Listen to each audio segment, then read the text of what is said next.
여러분 안녕히 주무셨습니까? 참 좋은 아침입니다. 우리 2014년 1월 16일 목요일 말씀으로 드리는 오늘의 번제 함께 합니다. 에베소서 1장 15절에서 23절까지 말씀으로 같이 합니다. 우리는 17절부터 마지막까지 읽어봅니다. 시작. 우리 주 예수 그리스도의 하나님 영광의 아버지께서 지혜와 계시의 영을 너희에게 주사 하나님을 알게 하시고 너희 마음의 눈을 밝히사 그의 부르심의 소망이 무엇이며 성도 안에서 그 기업의 영광의 풍성함이 무엇이며 그의 힘의 위력으로 역사하심을 따라 믿는 우리에게 베푸신 능력의 지극히 크심이 어떠한 것을 너희로 알게 하시기를 구하노라.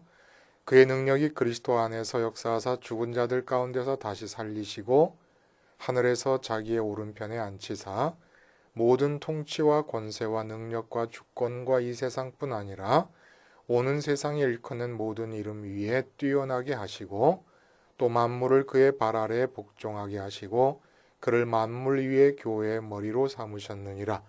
교회는 그의 몸이니 만물 안에서 만물을 충만하게 하시는 이의 충만함이니라.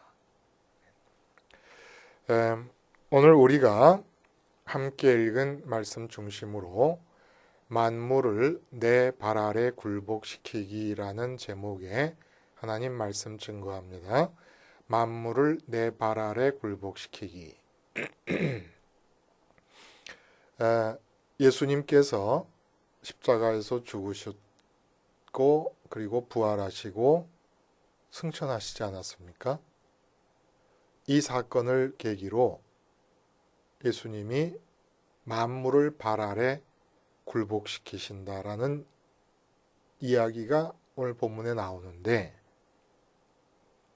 예수님께서 만물을 당신의 발 아래 굴복시키시려면은 어떻게 해야 되느냐?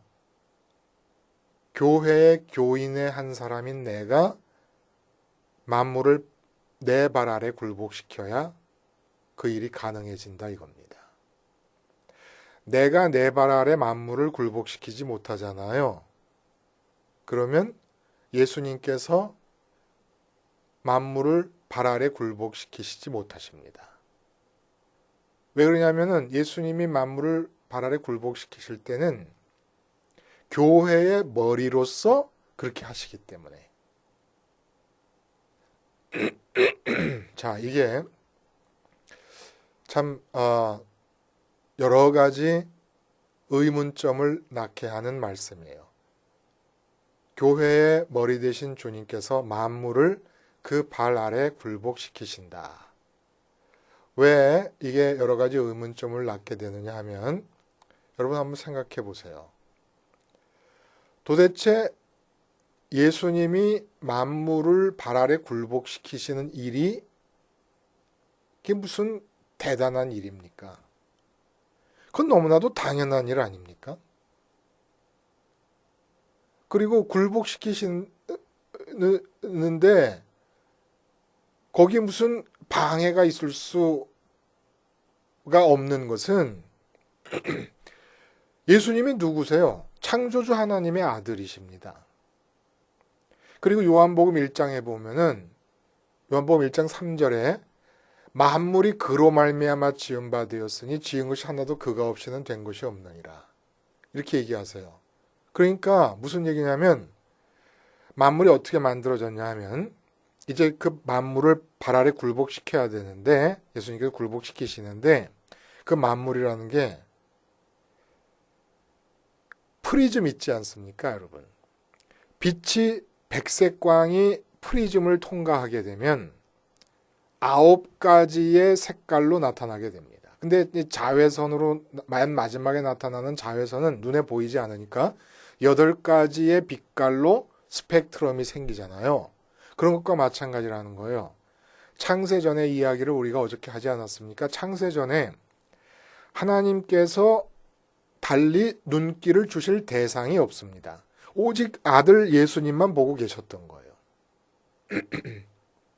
그러다가 피조의 세계를 만드실 때 예수님께로 보내던 사랑의 시선을 멈추시고 피조의 세계가 만들어질 곳으로 시선을 돌리신 게 아닙니다. 예수님을 향해서 보내시던 사랑의 시선이 계속 가고 있는 거예요. 그리고 창조의 세계는 예수님을 프리즘처럼 해가지고 예수님 때문에 뒤에 나타나는 스펙트럼의 세계가 바로 피조의 세계고 창조의 세계라는 거예요. 그러니까 주님이 안 계시면 이 창조의 세계에 만물 하나하나가 생길 이유가 없었던 겁니다. 예수님을 사랑하시던 아버지 하나님의 마음의 사랑의 연장선에서 만들어진 게 창조라는 거예요. 그러니까 새삼스럽게 그 만물을 예수님께 굴복을 시킨다 만다 하는 얘기가 있을 필요가 없거든요. 왜냐하면 만물의 존재의 의미가 그리스도에게서 이루어지고 있으니까. 그래서 오늘 본문에 마지막 절에 뭐라 그럽니까, 여러분? 교회는 그의 몸이니 만물 안에서 만물을 충만케 하시는 이의 충만함이니라. 이게 무슨 말인지 잘 모르시겠죠? 만물을 충만케 하시는 이가 그리스도라는 것은 만물이 존재하는 그 존재의 이유가 바로, 그리고 존재의 의미가 바로 그리스도라는 거예요. 그리스도가 없으면 존재할 이유가 없다는 겁니다. 아들을, 27살 된 아들을 잃어버린 어느 집사님과 함께 그 아들 방에 들어가서 침대에 걸터 앉아서 집사님이 하시는 한탄과 정말 그 서름과 막막함에 몸부림치시면서 하시는 말씀들을 제가 기억합니다. 아들이 쓰던 침대, 책상, 아들이 쓰던 옷장 안에 있는 옷과 책상 위에 놓여져 있던 여러 가지 수료 증서, 자격 증서 받은 것들, 아들이 쓰던 잡동사니 물건 하나하나가 다 껍데기만 남았다고 말씀하시는 거예요. 아들이 없으니까 의미가 하나도 없는 거예요. 아들이 있어야 그 물건 하나하나가 의미가 있어서 엄마가 아들 방 청소할 때 다 아들이 쓰는 물건들이니까 잘 보관하면서 잘 치우면서 청소를 하지 않습니까? 근데 아들이 없어지니까 아들이 쓰던 물건을 다 버리게 되는 거예요. 그러니까 마찬가지라는 겁니다. 만물이 충만하게 되는 이유는 그리스도가 있기 때문에 그런 거예요. 교회가 충만하게 되는 것은 만물을 충만하게 하시는 그 그리스도가 교인들 한 사람 한 사람의 마음속에 충만해질 때 교회가 충만해지니까 교회도 역시 충만하게 하시는 분이다 이거지요. 그러니까 더더군다나 만물을 예수님의 발 아래 굴복시키는 일을 새삼스럽게 말할 필요가 없는데 본문에서는 뭐라고 얘기하냐면은 예수님의 발 아래 만물을 굴복하게 하기 위해서 하나님께서 이루신 역사가 십자가에서 예수님을 죽게 하시고 부활하게 하시고 승천하게 하셔서 보좌 우편에 앉히셨다 이겁니다. 그 일을 했다는 거예요. 십자가서부터 승천까지의 역사를 하셨다는 거예요. 왜? 예수님께서 만물을 발 아래 두게 하시는 일을 이루시기 위해서. 아, 이상하잖아요. 이 일 없어도 발 아래 두시는 거 아닙니까? 근데 왜 이렇게 하셨느냐 하면 또 그런 의문도 들어요. 이미 창조의 과정을 봐도 발 아래 굴복하는 것이 당연한 것이고 또 발 아래 굴복시키시려고 그러면 십자가 사건 없이 그냥 힘으로 굴복시키시면 되잖아요. 하나님 모르고 예수님 부정하는 사람들한테 강압적으로 오셔가지고 한마디만 하면 끝나시는 거 아닌가? 다 죽어라. 그러니까 10사람이 반항하고 굴복하지 않으면 그 중에서 한 사람만 하나님이 죽이시면 9사람은 굴복할 거 아닙니까? 너무 간단한 일 아니에요? 하나님에게는 힘이 하나도 안 들 일이에요. 그런데 십자가와 부활과 승천의 역사를 이루십니다. 그거 왜 그러냐? 오늘 예수님께서 만물을 발 아래 굴복시킨 시키는 상황에 대한 묘사가 잘 보면 그 상황에 대한 묘사를 잘 보면 이해가 갑니다. 그러니까 이런 거예요. 만물이 있어요. 이 세상 만물이 있는 거예요. 그건 뭐 우주까지도 포함이 되는 거예요. 하늘의 별과 달과 해 다 포함이 되는 겁니다. 예수님 재림할 땐 다 녹아 없어질 것들이에요. 그냥. 그 만물이 있고 그 다음에 그 만물에 떠서 만물 위에 떠서 교회가 있습니다. 그리고 그 교회의 머리가 예수님이세요. 그러니까 예수님께서 만물을 발 아래 두시는 상황이 어떠냐면 교회라는 예수님의 몸이신 교회라는 이 단체를 통해서 만물을 발 아래 굴복시키시는 거예요. 그러니까 교회가 예수님의 몸이니까 예수님의 발도 교회의 지체 아닙니까? 그러니까 예수님께서 만물을 굴복시키신다는 것은, 발 아래 두신다는 것은 교회가 만물을 발 아래 둬야지 가능한 일이라는 겁니다.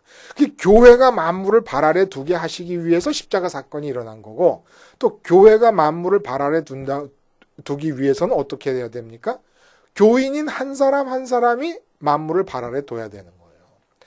교회의 지체인 내가, 다른 사람은 다 만물 위에 있는데 나 혼자만 만물 속에 들어가 있다. 만물에 빠져 있다. 그러면 이게 안 되는 거 아니겠습니까? 내가 교인이 아닌 거죠. 뭐 그러니까.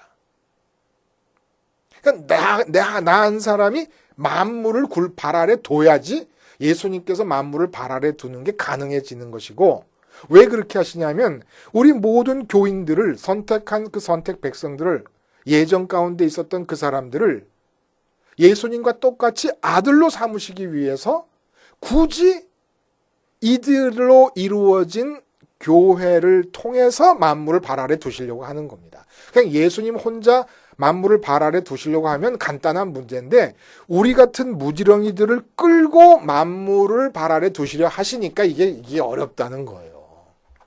이게 대단한 일이라는 겁니다. 그렇지 않습니까?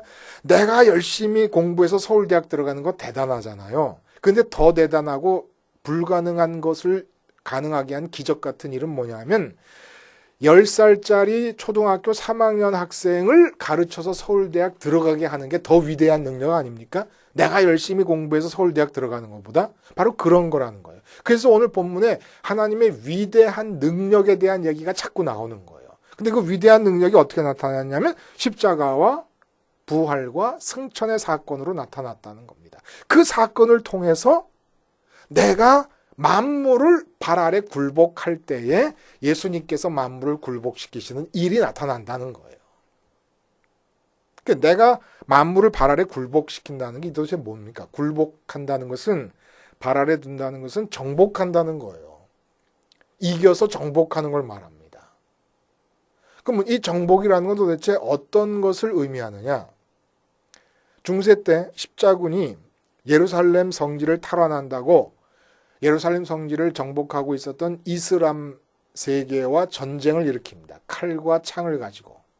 그래서 이기기도 하고 지기도 합니다. 뭐 10번인가 11번인가 싸우잖아요. 이런 정복을 말하는 게 아니에요. 한마디로 내가 만물을 발 아래 두는 일은, 예를 들면 제가 몇 번 말씀을 드렸습니다. 청년부를 맡고 있는 교육전도사 때에 청년부 애들을 대천 바다에 데리고 나갔었는데, 그 대천 앞바다에 가서 수련회를 하는데 그 대천의 서해안 쪽으로 이 태풍이 왔어요. 태풍이 오기 전날까지 놀다가 왔는데 비치볼 하나 놔두고 왔거든요. 태풍이 부니까 찾으러 안 갔어요. 비치볼 그냥 버릴 생각하고. 근데 태풍이 지나간 뒤에 아침에 나가보니까 비치볼이 그 서해안 바다 위에 떠 있는 거예요. 태풍 속에서도 가라앉지 않았던 거예요. 서해안 바다뿐만이 아니라 뭐 호주까지 이어지고 저기 남태평양까지 다 이어지는 그 태평양 바다 전체가 난리를 쳐서 파도를 일으켜도 결코 제 머리만한, 수박만한 비치볼 하나를 정복할 수가 없습니다. 그래서 비치볼 하나가 태평양 바다에 떠 있으면 태평양 바다, 그러니까 미국의 LA 해안에서부터 우리나라 이 서해안까지 이르는 그 태평양 전체를 발 아래 두는 거예요. 수박만한 이 비치볼 하나가. 그리고 결코 LA부터 우리나라 서해안까지 이르는 태평양은 그 수박만한 비치볼을 정복할 수가 없는 겁니다. 그러니까 교회는 뭐냐면, 여러분, 우리 가게 같은 거 열 때 보면은, 오픈할 때 보면, 풍선을 막 만들어가지고, 풍선을 이어서 아치 같은 걸 막 만들어 놓잖아요. 그렇죠? 그 교회는 그런 겁니다. 비치볼들이 모여 있는 것이 교회예요. 그리고 그 비치볼들이 아치 모양으로 모여 있는 그 위에 머리로서 주님이 계신 곳이 바로 교회의 모습입니다. 그렇게 주님은 우리 한 사람 한 사람이 비치볼 같이 될 때에 태평양 바다 같은 만물을 발 아래 두시게 되는 겁니다. 그러면 구체적으로 우리 삶에 적용을 해보면 내가 만물을 발 아래 둔다는 것이 어떤 일인가? 어떻게 비치볼이 태평양을 발 아래 두는 것처럼 그렇게 둘 수가 있는가? 예를 한번 이렇게 들어봐요. 봄이 되면 대학마다 축제가 열립니다. 그 축제 때는 축제의 여왕을 뽑아요. 뭐 메이퀸이라고 합니까? 그런 문화가 있는 대학을 다니지 않아서 잘 모르겠습니다만 하여간 메이퀸이라고 합시다. 근데 그 메이퀸이 뭐 이화대학에서만 있는지 아니면 남녀공학인 뭐 연세대나 고려대나 서강대 같은 데도 있는지 그건 모르겠습니다만은 하여간 그런 남녀공학 학교에서 메이퀸으로 뽑혔다고 해요. 근데 그 메이퀸이 우리 과 학생이에요. 남자가 없는 많지 않은 과입니다. 여자가 많지 않은 과예요. 근데 메이퀸이 됐어요. 그러니까 그 메이퀸이 된 학생에게 구애하는 수많은 남자 경쟁자들이 생긴 거예요. 근데 그 중에 10번 찍어 안 넘어가는 나무 없다고 하는 마음으로 달려드는 한 학생이 있었습니다.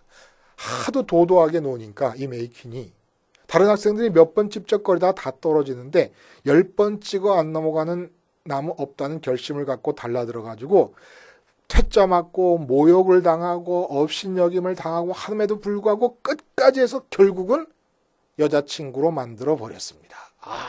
인간 승리라 그래요. 이런 식의 정복을 말하는 게 아니에요.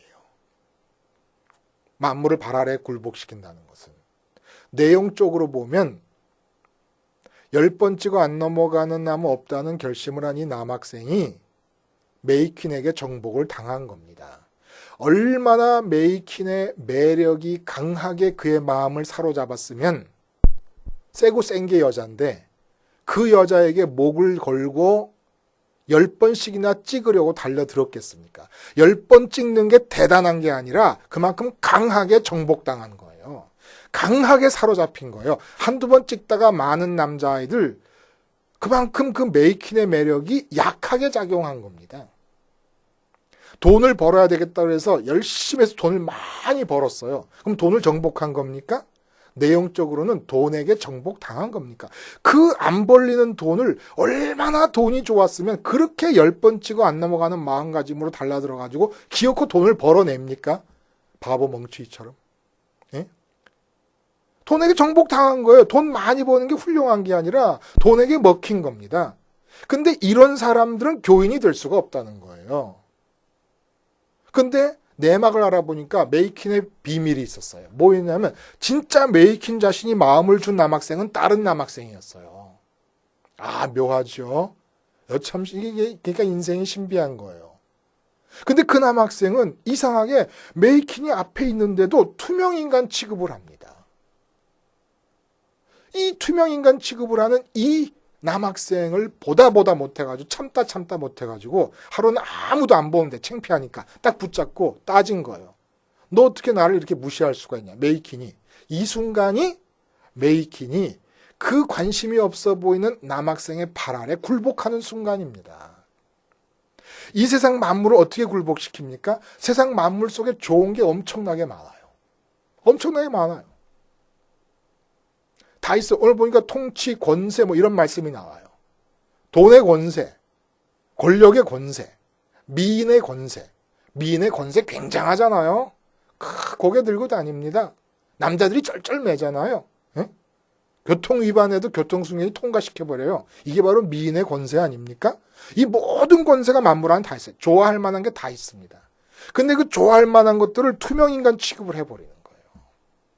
이게 발 아래 굴복시키는 겁니다. 그걸 가져서 정복하면 갖지 못해 안달이 난 것은 정복을 당한 거예요. 정복을 당한 거예요. 그거 없이도 마음이 만족하고 편안하고 마음이 기쁜 상태, 이것이 바로 발 아래 굴복시키는 겁니다.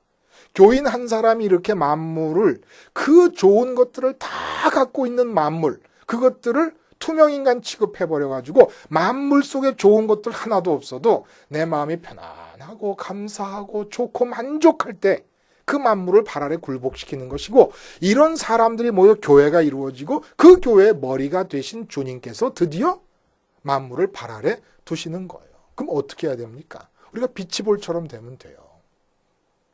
돈이 좋아서 10번 찍어서 돈 벌려고 하는 사람은 이미 만물 속에 빠져버린 사람이에요. 메이킨을 10번 찍어가지고 내 여자친구로 만드는 사람은 메이킨에게 빠진 사람입니다.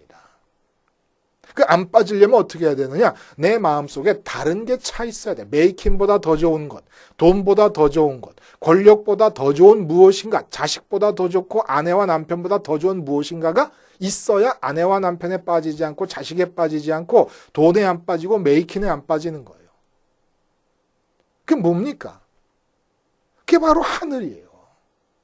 하늘. 하늘을 마음에 품어야, 비치볼이 공기를 담고 있을 때 태평양이 이기지 못하는 것처럼 내 마음에 하늘이 담겨질 때 이 만물, 세상 만물이 나를 이기지 못하는 겁니다. 하늘이 있을 때 세상 만물이 없어도 나는 행복할 수 있는 거예요. 내 발 아래 둘 수 있는 겁니다. 하늘이 뭐예요? 어디서 하늘을 마음에 담습니까? 어떻게? 주님께서 이 땅에 내려오신 하늘이세요. 이 땅에 내려오신 하늘. 그 하늘을 따라 마음이 하늘로 올라가는 거예요. 왜 이 땅에 내려오셨습니까? 하늘이신 예수님께서 땅의 만물 속에 빠져서 허덕이고 돈에 빠져 있고 권력에 빠져 있고 메이킹에 빠져 있고 승진에 빠져 있고 자식에 빠져 있고 형통에 빠져 있고 성공에 빠져 있는 우리들을 끄집어내시려고 우리 마음속에 하늘을 불어넣으셔가지고 우리를 끌고 하늘로 올라가시려고, 우리 마음을 하늘로 올라가게 하시려고. 그래서 주님께서 이 땅에 오신 겁니다. 그래서 일으키신 사건이 십자가와 부활과 승천이라는 거예요. 십자가가 뭡니까? 죽음이에요. 죽음이라는 게 뭐예요? 만물 속에 빠져있던 마음이 빠져나오는 겁니다. 메이킨에 대해서 죽는다는 것은 더 이상 메이킨의 매력에 대해 붙잡혀가지고 끌려가지 않는다는 거예요. 더 이상 돈하지 않는다는 거예요. 이게 죽음이에요. 죽음을 말하는 거예요. 죽음을 통해서 빠져나오는 겁니다. 빠져나오면 가만히 있습니까? 주님께서 부활하셔서 아버지가 계신 곳까지 끌고 올라가십니다. 당신의 본래 창세전부터 있던 아들의 자리에 우리 마음을 끌고 올라가 버리신 거예요. 그래서 그 아들에게 주시는 하나님의 사랑이 계속해서 아들의 위치로 올라간 우리 마음 속으로 들어오는 겁니다. 들어오는 거예요. 그래서 우리 마음이 하늘로 가득 차는 거예요. 그게 위대한 능력 아닙니까? 왜 위대한 능력이냐? 우리는 만물 속에 있는 좋은 것들 어느 한 가지라도 아주 우리는 그냥 환장을 하잖아요. 환장을 해. 거기에 빠져버려요. 그것에 정복당하는, 그럴 수밖에 없는 무지렁이 같은 사람들이에요. 우리가 다. 근데 주님께서 만물을 발 아래 두시는 것은, 홀로 발 아래 두실 것은 쉬운 일인데, 우리같이 만물 중에 극히 사소한 좋은 것에라도 쉽게 마음이 빠져갖고 헐떡거리는 자들을 다 끌고 만물을 발 아래 두시려고 하시니 얼마나 힘이 드셨겠습니까? 그 일을 위해서 아들이 이 땅에 내려오셔가지고 죽으시고 부활하시고 승천하신 거예요. 그러니까 하나님의 위대한 능력이 나타난 거예요. 우리 같은 것들이 만물을 발 아래 둘 수 있게 하신 사건이니까. 그게 하나님의 위대한 능력 아닙니까? 하나님이 만물을 발 아래 두시는 거야. 뭐 당연한 얘기죠. 근데 우리 같은 것들을 끌고 나 같은 것 한 사람이 만물을 발 아래 둘 수 있게 하시기 위해서 십자가와 부활과 승천의 사건을 일으키신 그 하나님의 능력을 사도 바울은 지금 찬양하고 있는 겁니다. 교회가 교회답다는 게 뭐예요? 어느 목사님 맨날 아주 그냥 귀에 딱지가 배기도록 굉장히 큰 교회거든요. 교회가 교회다우면 부흥은 저절로 이루어진다. 맨날 그 얘기만 하신 거예요. 근데 제가 볼 때는 그 교회가 교회답지 못했어요. 교회가 교회다운 것은 부흥에서 찾는 게 아닙니다. 만물을 발 아래 두는 사람들로 모여 있느냐로 찾는 거예요. 그래야 주님께서 진정으로 교회의 머리가 되실 수 있으니까. 만물을 발 아래 두는 사람들이 모인 교회가 아니면 주님은 그곳의 머리가 아니십니다. 그건 또 교회도 아닙니다. 교회 안에서도 만물에 빠져서 헐떡거리는 거예요.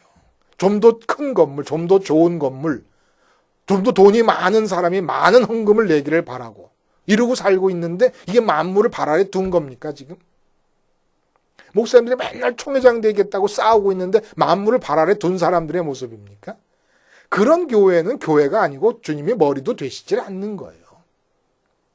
내가 만물을 발 아래 두어야 합니다.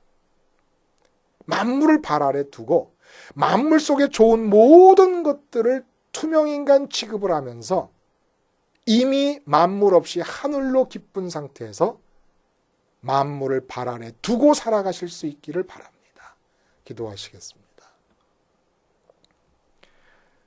하나님 아버지,